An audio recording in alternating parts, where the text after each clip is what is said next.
Perkenalkan, nama saya Cynthia Anastasia dari Prodi Pendidikan Bahasa Mandarin. Hari ini saya akan menjelaskan mengenai pola-pola instruktursional. Pola-pola instruktursional merupakan pola penerapan sistem pembelajaran yang diterapkan oleh setiap pengajar dengan tujuan agar pembelajaran yang diberikan dapat diterima dengan baik oleh peserta didik.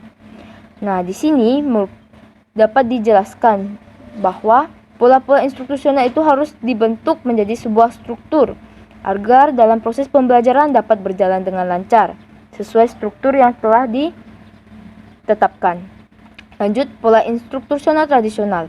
Pola ini menyatakan kedudukan guru adalah sebagai satu-satunya sumber belajar dalam sistem instruktursional.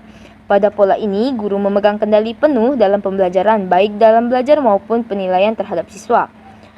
Pada pola ini menyatakan bahwa siswa sangat bergantung pada seorang guru, di mana semua yang diberikan guru dianggap sebagai sumbernya. Jadi mereka hanya belajar dari guru, tidak belajar dari sumber-sumber lain. Contohnya ada diagram pola instruktursional tradisional di sini, yaitu terdiri dari tujuan instruktursional, penetapan isi dan metode, guru, dan peserta didik. Di sini terpapar dengan jelas, yaitu tujuan instruktursional dan penetapan isi metode. Nah, guru di sini berperan sebagai pengajar yang menerapkan isi dan metode kepada peserta didik, sehingga peserta didik tersebut dapat mengikuti pembelajaran dengan baik. Lanjut, pola instruktursional dengan sumber belajar berupa orang dibantu sumber lain.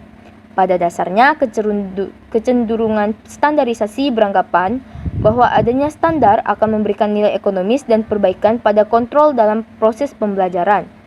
Nah, hal ini dapat diartikan bahwa dalam proses pembelajaran, guru itu dibantu dengan sumber lain, sehingga suatu sistem pembelajaran dapat berjalan lancar dan siswa tersebut juga dapat belajar dari sumber lain dan tidak hanya dari seorang guru.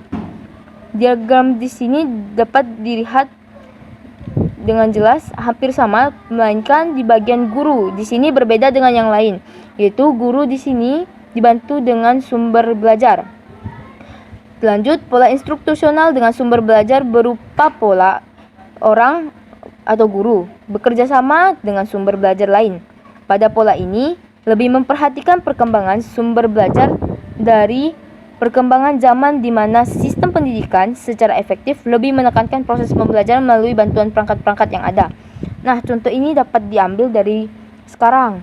Contohnya, saat pembelajaran kita sekarang ini, dalam masa pandemi ini kita belajar menggunakan daring. Nah, di sini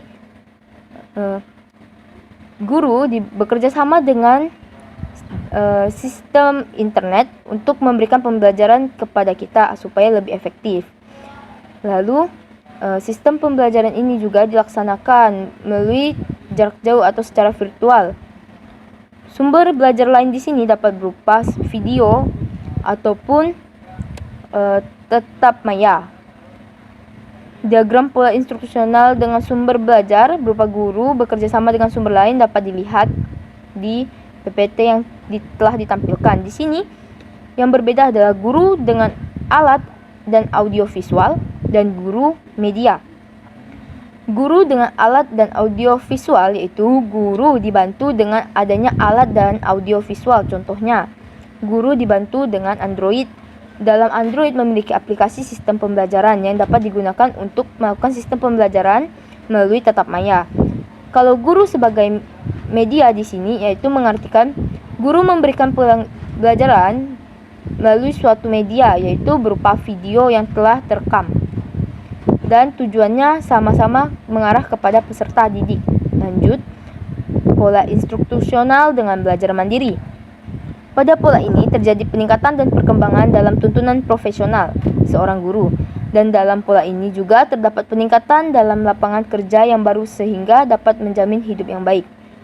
Nah, pada pola instruktursional dengan belajar mandiri ini dapat dijelaskan bahwa di sini murid lebih dituntut untuk lebih aktif, sehingga murid dapat mengikuti pembelajaran dengan baik melalui bantuan sendiri. Dan pada pola ini murid lebih aktif daripada guru, sehingga murid tidak hanya bergantung pada guru. Berikut adalah Diagram pola instruksional dengan belajar mandiri. Di sini, murid belajar secara mandiri, yaitu melalui guru media, yaitu melalui video-video yang telah diberikan oleh guru, dan di sini murid tidak akan bergantung pada guru. Lanjut, pola sistem instruktursional, yaitu pola ini merupakan kombinasi dari 4 pola dasar instruktursional sehingga membentuk suatu sistem pembelajaran yang kompleks. Di sini dapat dilihat diagram pola sistem instruktursional ini mencakup keseluruhan, yaitu di bagian guru. Di sini dibagi 3 menjadi guru saja, guru dengan media, guru media saja. Di sini guru saja yaitu semua bisa saja berasal dari guru. Guru dengan media yaitu guru dapat melakukan pembelajaran menggunakan sosial media atau internet dan Android. Kalau guru media saja yaitu bisa berupa sebuah video yang diberikan oleh guru.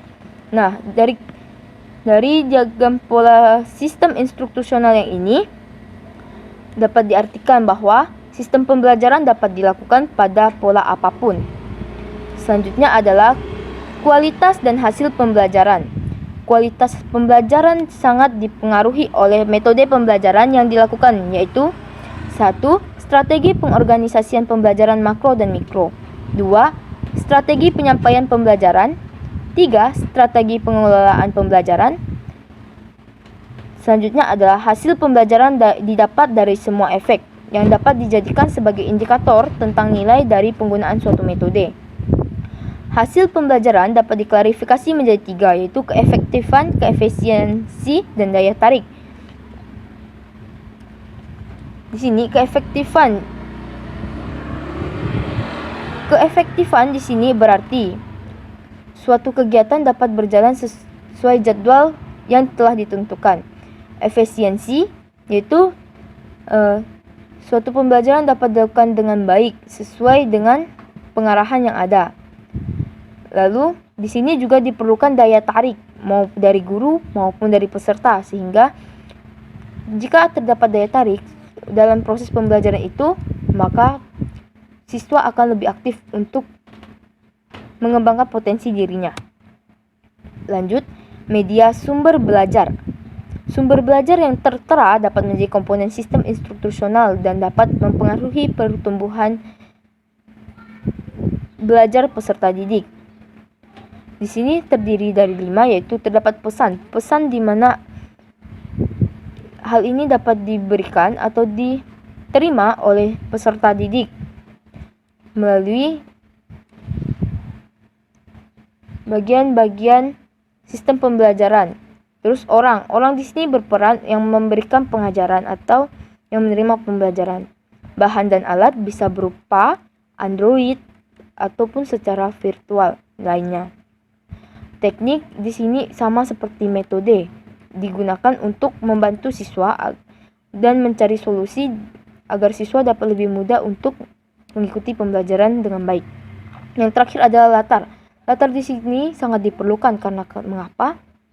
Karena dalam suatu proses pembelajaran, jika tidak ada latar atau tidak ada bayangan mengenai suatu pembelajaran, maka pembelajaran itu akan susah untuk dipahami. Sekian dari materi yang dapat saya sampaikan. Kurang lebihnya saya mohon maaf. Saya ucapkan terima kasih dan selamat menonton. Dadah.